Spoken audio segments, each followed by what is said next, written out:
नमस्कार। क्या आपने कभी सोचा है जिस देश में लोग मोबाइल का कवर भी सोच समझकर खरीदते हैं, वहाँ कोई आपको बिना बैटरी के कार बेचने की हिम्मत कैसे कर सकता है? जी हाँ, मारुति सुजुकी ने आज 17 फरवरी 2026 को भारत की सड़कों पर एक ऐसी ही पहेली छोड़ी है जिसका नाम है ई विटारा। जो कंपनी ने जो लॉन्च करी है कार, उसका नाम है ई विटारा। सवाल सिर्फ कार का नहीं है, सवाल उस जेब का है जिसे अब बैटरी ईएमआई के नाम पर हर किलोमीटर के पैसे देने होंगे। यह मिडिल क्लास के लिए क्रांति है या सिर्फ एक किस्तों का जाल? आइए आज इसी का विवेचना करते हैं, इसी की एनालिसिस करते हैं। कहानी शुरू होती है आज सुबह से, जब मारुति ने घोषणा की कि अब भारत इलेक्ट्रिक होने जा रहा है। हम सब जानते हैं मारुति सिर्फ एक कंपनी नहीं, करोड़ों भारतीयों का भरोसा है। अब वही भरोसा एक नए प्योर इलेक्ट्रिक हार्टेक प्लेटफॉर्म पर सवार होकर आया है। मतलब यह कि जो उन्होंने इसके लिए प्लेटफॉर्म बनाया है उसका नाम रखा गया है ई हार्टेक। ओके, कंपनी ने इसे नेक्सा के जरिए पेश किया है, जिसमें सिर्फ गाड़ी नहीं बल्कि एक पूरा इकोसिस्टम देने का वादा किया गया है। अब इसे थोड़े इसके जो डिटेल्स हैं, टेक्निकल्स हैं, उसको थोड़े डिटेल से समझिए और मैं कोशिश करता हूं कि इसे सिंपल बना सकूं।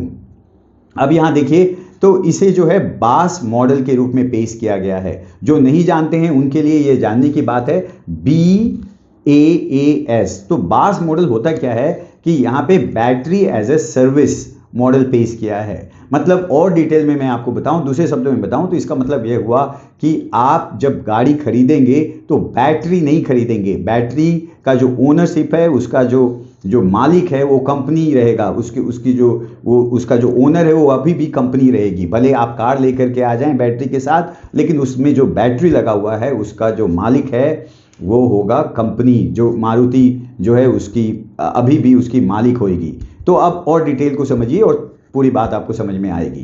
तो इस जो कार है उसकी कीमत रखी गई है 10.99 लाख बिना बैटरी के, मतलब कि 11 लाख की ये कार हुई।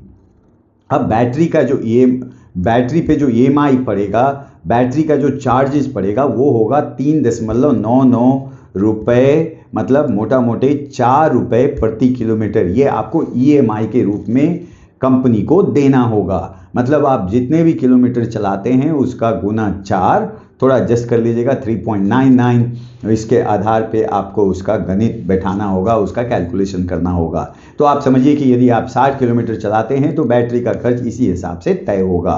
तो इस तरीके से एक डुअल लोन फिनेंस प्रोडक्ट हो गई, जो कि गाड़ी की शुरुआती कीमत को कम कर देती है। और जब ये कम कर देती है तो ज़्यादा से ज़्यादा लोग शायद इसे खरीद पाएँ। और इसी के साथ नेक्सा एज उन्होंने जिसे नाम दिया है, इसके तहत 3 साल बाद 60% एश्योर्ड बायबैक का इसमें प्रावधान है और 8 साल की वारंटी के बारे में भी इसमें बात की गई है। तो अब जैसा कि हम सभी वीडियो में ये करते हैं, हमारा पर्सपेक्टिव होता है कि हम वीडियो में समझें कि रिटेल इन्वेस्टर के लिए इसमें क्या है। तो देखिए, मारुति जानती है कि भारतीय ग्राहक को बचत से ज़्यादा किस्त पसंद है ना? ऐसे ही तो है। कुछ निवेशक को के तौर पर देखें तो यह कंपनी की मार्केट शेयर को बचाने की एक आक्रामक कोशिश है। अगर बास मॉडल हिट होता है तो मारुति का जो वॉल्यूम है फिर से ऊपर जाएगा, लेकिन बहुत सारी बातें इसके साथ जुड़ी हुई है। इसमें काफ़ी सारे शर्तें हैं। कंपनी को जो है एक तरीके से 50,000 रुपये का जो होम चार्जर है वो मुफ्त दे रही है, और असली कमाई अगर आप देखें तो उसकी सर्विस और EMI से आएगी। तो इस तरीके का कुछ अरेंजमेंट है इसमें। तो अगर आप एज ए इन्वेस्टर देखें तो आपको अपनी नज़र रखनी होगी उनकी बुकिंग नंबर पे।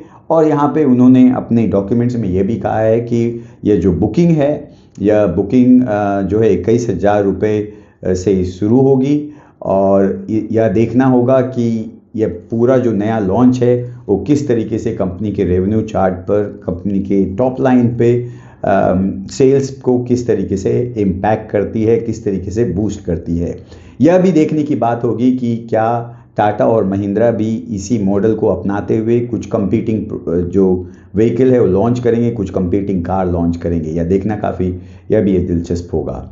अंत में बस इतना, गाड़ी मारुति की है, भरोसा पुराना है, लेकिन निवेशक आप हैं तो फैसला आपका ही होना चाहिए। यहाँ पे मैंने यहाँ पे इस न्यूज़ के बारे में एनालिसिस करने की कोशिश करी, थोड़ी सी प्रोडक्ट के बारे में बताया आपको और इन्वेस्टर्स के पर्सपेक्टिव को भी बताने की कोशिश करी।